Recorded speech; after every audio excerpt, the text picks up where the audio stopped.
नमस्कार सर्वांना, श्री स्वामी समर्थ. मी स्वाती आपलं स्वामीचरण या यूट्यूब चॅनलमध्ये अगदी मनापासून स्वागत करते. आजच्या व्हिडिओमध्ये आपण लक्ष्मीपूजन विधिवत पण सोप्या पद्धतीने कसं करायचं ते बघणार आहोत. लक्ष्मीपूजन हा दिवाळीतील सर्वात महत्त्वाचा दिवस आहे. अमावस्येच्या संध्याकाळी आपण लक्ष्मीपूजन करतो. आपल्या घरामध्ये स्थिर स्वरूपात लक्ष्मी मातेने वास करावा, सुख समृद्धी चांगले आरोग्य प्राप्त व्हावे यासाठी आपण लक्ष्मी आणि कुबेर यांचं पूजन करतो.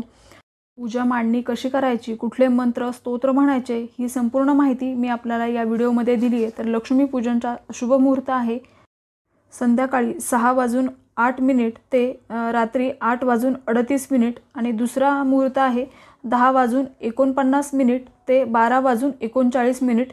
या शुभ मुहूर्तावर तुम्ही नक्कीच लक्ष्मी मातेचं पूजन करा. आता पूजेला सुरुवात करण्याआधी आपल्याला दरवाजाला हळदीचं लेपन करायचं आहे, रांगोळी काढायची आहे आणि तुळशीची पूजा करायची. तुळशीला हळद कुंकू अक्षदा व्हायचेत. तुळशीपासून आपल्याला आपण जिथे पूजा मांडणी केली तिथपर्यंत लक्ष्मीची पावलं काढायचेत. उंबरट्याचं पूजन करायचं आहे, दरवाजाबाहेर दिवा लावायचा आहे आणि मग आपल्याला हे असं लक्ष्मीपूजनला सुरुवात करायची. आता कुठलीही पूजा आपण अग्नीच्या साक्षीने करतो तर दिवा प्रज्वलित करून घ्यायचा आहे आणि दिव्याला नमस्कार करायचा आहे. दीपदेवता, तू सूर्याचे रूप अग्नीचे रूप आहेस. तुझ्यात उत्तम तेज आहे. माझ्या पूजेचा स्वीकार कर आणि माझ्या सर्व इच्छा पूर्ण कर. माझी सर्व पूजा होईपर्यंत असाच तेवत राहा. शुभं करोती कल्याणम आरोग्यम धनसंपदा शत्रुबुद्धी विनाशाय दीपक ज्योती नमस्तुते. असं म्हणायचे. दिव्याला मनोभावे नमस्कार करायचा आहे. आता आपल्याला स्वतःला हळदी कुंकू लावून घ्यायचं आहे, बसायला आसन घ्यायचं आहे. जर पुरुष ही पूजा मांडणी करणार असतील तर पुरुषांनी स्वतःला चंदनाचा टिळा लावा, डोक्यामध्ये टोपी घालायची आहे. पूजेची पूर्वतयारी थोडीशी करून घ्यायची आहे आणि पूजेची जागा आपल्याला हळद गोमूत्र गंगाजल टाकून स्वच्छ पुसून घ्यायची आहे. आता आपण आचमन करणार आहोत. आचमन म्हणजे शरीरशुद्धी. आता डाव्या हाताने उजव्या हातामध्ये पळीभर पाणी घ्यायचं. ओम केशवाय नमः म्हणून हे पाणी पिऊन घ्यायचं. परत पाणी घ्यायचं, म्हणायचं ओम माधवाय नमः म्हणून हे पाणी पिऊन घ्यायचं. परत एकदा पाणी घ्यायचं आणि म्हणायचं ओम नारायणाय नमः म्हणून हे पाणी पिऊन घ्यायचे. आता चौथ्या वेळेला आपण जेव्हा पाणी घेणार तेव्हा म्हणायचं आहे ओम गोविंदाय नमः असं म्हणून हातातलं पाणी आपल्याला ताम्हणामध्ये सोडायचं आहे. आता स्क्रीनवर जी विष्णूंची 24 नावं दिसत आहेत ती आपल्याला म्हणायचेत, कारण जिथं विष्णूंची सेवा केली जाते, स्मरण केलं जातं, तिथून माता लक्ष्मी कधीही काढता पाय घेत नाही. त्यामुळे आपल्याला हे करायचं आहे. आता हातात पळीभर पाणी घ्यायचं, त्याच्यात हळद कुंकू फूल अक्षता घ्यायच्या आणि आता आपल्याला संकल्प करायचा आहे. संकल्प करताना जर तुम्हाला तुमचं गोत्र माहीत नसेल तर कश्यप गोत्र म्हणायचे. मी स्वाती कश्यप गोत्राची परब्रह्म भगवान श्री स्वामी समर्थ महाराजांची सेवेकरी. माझ्या घरातील कुटुंबातील कायिक वाचिक मानसिक दारिद्र्य निवारण होऊन क्षेम स्थैर्य आयु आरोग्य ऐश्वर्य अप्राप्त लक्ष्मी प्राप्तीसाठी व प्राप्त लक्ष्मी चिरकाल संरक्षित राहण्यासाठी, तसेच गुरु आई वडील यांची भक्ती सेवा व सानिध्य प्राप्तीसाठी, तसेच घरातील क्लेश कलह निवारण होऊन घरामध्ये कुटुंबामध्ये एकोपा राहण्यासाठी यथाशक्ती यथाज्ञानेनं दीपावलीनिमित्त श्री लक्ष्मी पूजन करीत आहे असं म्हणायचे. हातातलं पाणी आपण फूल ताम्हणामध्ये सोडायचे. 2 पळे हातावर पाणी घ्यायचे. आता आपण इथं पूजा मांडणी थोडीशी पूर्वतयारी करून घेतली आहे. समया ठेवलेत साईडला, त्या आपण शेवटी लावणार आहोत. आता इथं आपण लक्ष्मी मातेची मूर्ती आणि विष्णूंचा फोटो ठेवला आहे. आता इथल्या पूजेची आपल्याला शुद्धी करून घ्यायची आहे. आपण आचमन करून शरीर शुद्ध केली. आता एका ग्लासमध्ये थोडंसं पाणी घ्यायचं आणि स्क्रीनवर जो मंत्र दिसतोय तो मंत्र म्हणत आपल्याला फुलाने सर्व पूजेवर पाणी शिंपडून घ्यायचं आहे. आता हे झालं म्हणजे आपण इथल्या पूजेतील जागेची शुद्धी करून घेतली.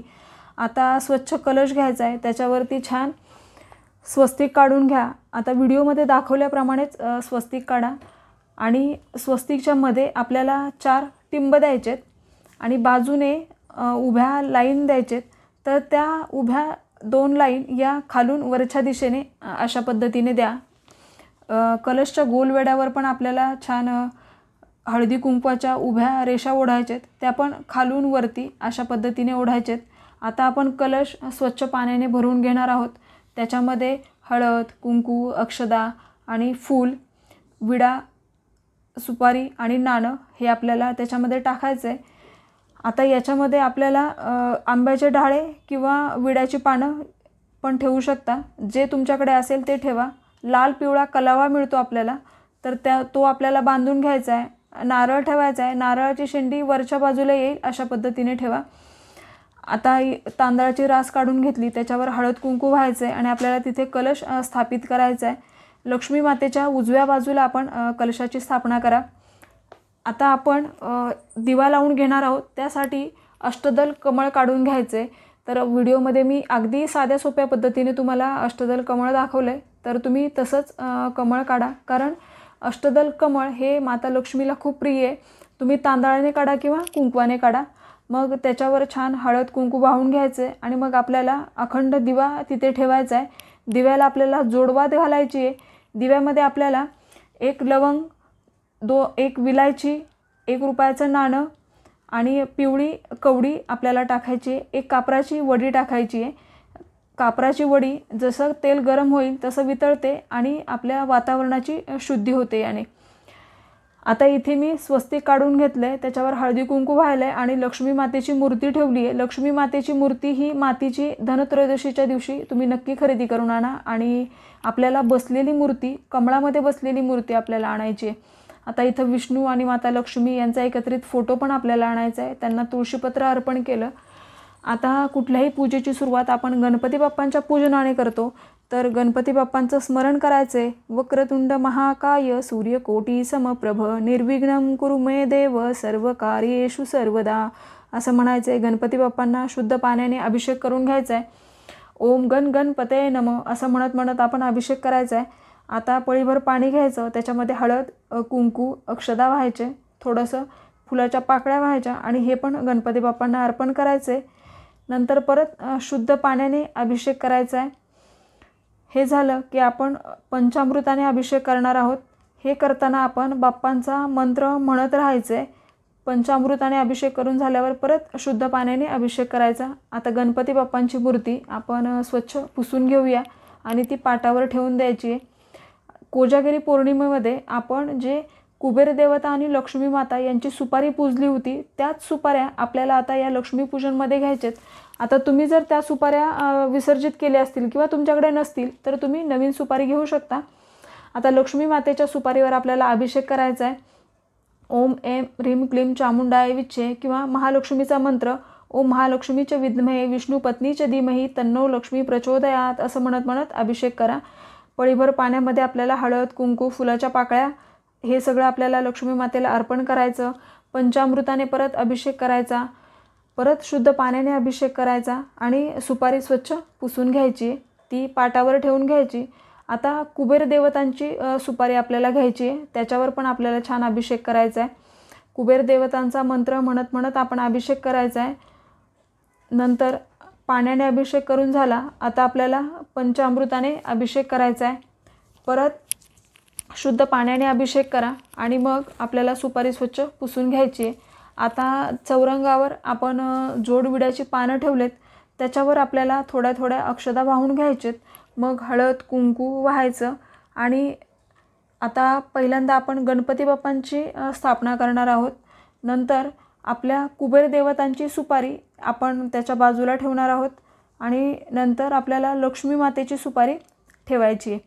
आता या सर्व सुपाऱ्यांची आपल्याला पंचोपचारे पूजा करून घ्यायची. तुमच्याकडे जर श्रीयंत्र असेल तर लक्ष्मी मातेच्या सुपारीसमोर ते ठेवा. कुबेर यंत्र असेल तर कुबेर देवतांची सुपारी ठेवली त्याच्यासमोर ठेवायचं आहे. छान पूजा करून घ्यायची आहे. ही पूजा करताना आपल्याला म्हणायचं आहे, ज्या ज्या देवतांना आपण हळदी कुंकू वाहताय त्या देवतांचं आपल्याला नामस्मरण करत राहायचं आहे. तुमच्याकडे जे साहित्य आहे त्याच्यामध्ये तुम्ही ही पूजा करा.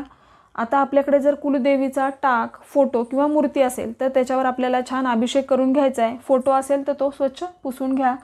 पळीभर पाणी घ्यायचं, त्याच्यात हळद कुंकू अक्षता फुलाच्या पाकळ्या घ्यायच्या आणि आपल्याला हे पण कुलदेवीला आपल्या अर्पण करायचं आहे. कुलदेवीचा मंत्र ओम ऐं ह्रीं क्लीं चामुंडाय विच्चे नमो नमः असं म्हणत आपण पंचामृताने अभिषेक करा.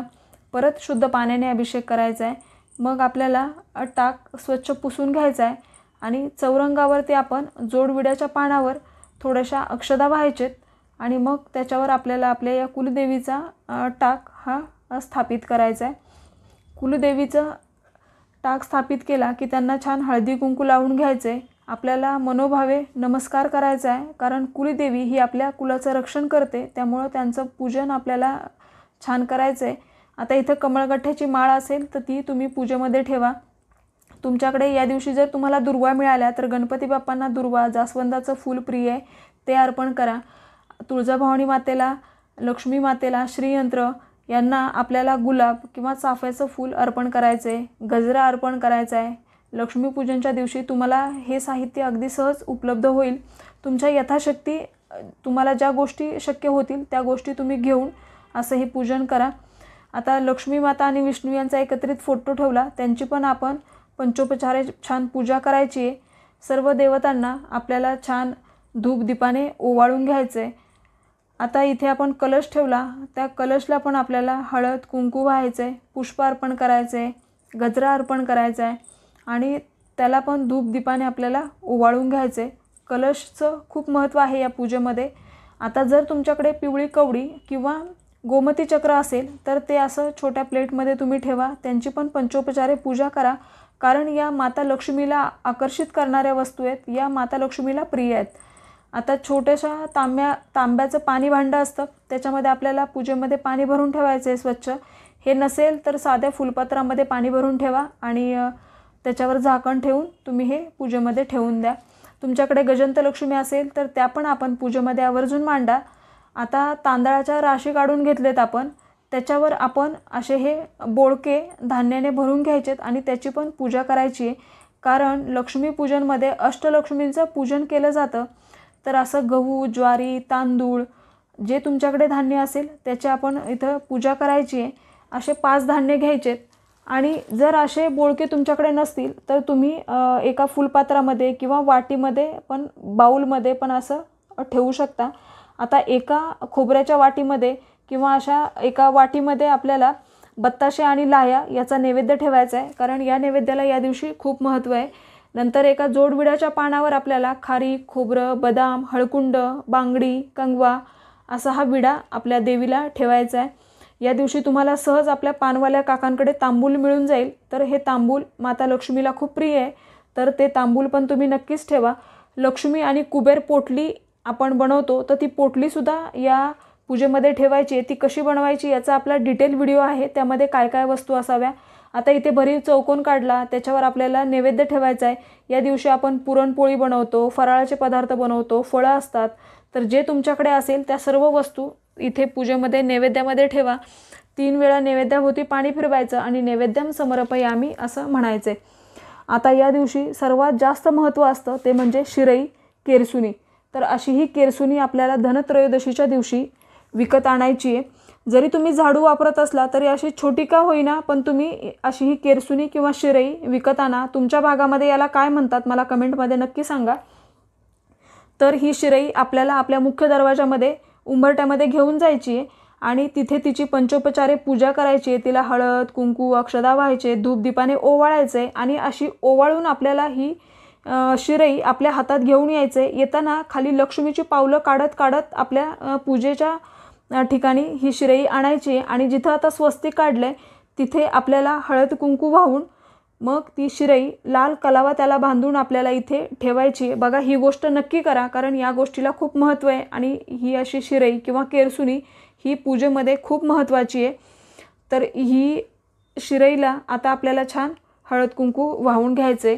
आता आपण जे हिशोबाची वही ठेवतो किंवा पासबुक असतं, पैसे असतात, नाणे असतात किंवा आपले काही दागिने असतात, तर या सर्वांची आपल्याला इथे पूजा करायची आहे. या सर्वांवर आपल्याला छान हळद कुंकू अक्षदा वाहून घ्यायचेत आणि पुष्पार्पण करायचे, धूपदीपाने ओवाळायचे, कारण आपण अष्टलक्ष्मींची पूजा करतोय, तर याची सुद्धा आपल्याला छान पंचोपचारे पूजा करायची आहे. लक्ष्मीपूजन आता आपण पूजेमध्ये जे धान्य ठेवलं त्या धान्यांची पण आपल्याला पूजा करायची आहे, कारण आपण या दिवशी अष्टलक्ष्मींची पूजा करतो. अष्टलक्ष्मींचा आपल्यावर कृपाशीर्वाद असावा यासाठी आपण धान्याची सुद्धा पूजा करायची. जे धान्य ठेवलं त्याला छान हळद कुंकू अक्षदा व्हायचेत, पुष्प अर्पण करायचे. मग गजंत लक्ष्मी आपण ठेवली आहे त्याला पण आपल्याला हळद कुंकू अक्षदा व्हायचेत आणि मनोभावे नमस्कार करायचा आहे, कारण गजंत लक्ष्मी या लक्ष्मी मातेचं वाहन आहेत. तर अशा या गजंत लक्ष्मी आपण आवर्जून पूजेमध्ये ठेवा. आता ही पूजा आपण जेव्हा सेवा करतो तेव्हा परिपूर्ण होते, तर सेवेला खूप महत्त्व आहे। अशी ही पूजा मांडणी आपण योग्य मुहूर्तावर करा आणि सेवा आपण अगदी 11-12 वाजेपर्यंत कधीही करू शकतो। तर आता सेवा काय करायची, आपल्याला 1 माळ ऋणनाशक गणेश मंत्र म्हणायचा आहे, 1 माळ स्वामी समर्थ मंत्र म्हणायचा आहे, 1 माळ गायत्री मंत्र म्हणायचा आहे, 1 माळ कमलात्मक मंत्र म्हणायचा आहे, 1 माळ आपल्याला विष्णू गायत्री मंत्र, 1 माळ विष्णू मंत्र, 1 माळ कुबेर मंत्र आणि गीतेतील 15वा अध्याय आपल्याला एकदा पठण करायचा आहे। गीतेची 18 नावे म्हणायचेत आणि व्यंकटेश स्तोत्र, विष्णू सहस्त्रनाम आणि ललिता सहस्त्रनाम हे आपल्याला एक वेळा पठण करायचे। रामरक्षा आपल्याला 1 वेळा पठण करायची। ही सेवा नक्की करा, कारण आपण जेव्हा सेवा करतो तेव्हा ती आपली पूजा पूर्णत्वाला येते। आता आपल्याला आरती पण करून घ्यायची, गणपती बाप्पांची आरती, स्वामींची आरती, नंतर माता लक्ष्मी आणि विष्णूंची आरती करून घ्या। मनोभावे ही सेवा करा, कारण ही आपण किती आत्मीयतेने किती मनापासून करतो याला महत्त्व आहे। आपल्याकडे जे काही साहित्य आहे त्याच्यामध्ये आपल्याला ही अशी पूजा करायची। तर अगदी साध्या सोप्या पद्धतीने मी तुम्हाला पूजा सांगितली। व्हिडिओ आवडला असेल तर व्हिडिओला लाईक करा, शेअर करा, सबस्क्राईब करा। सर्वांना श्री स्वामी समर्थ।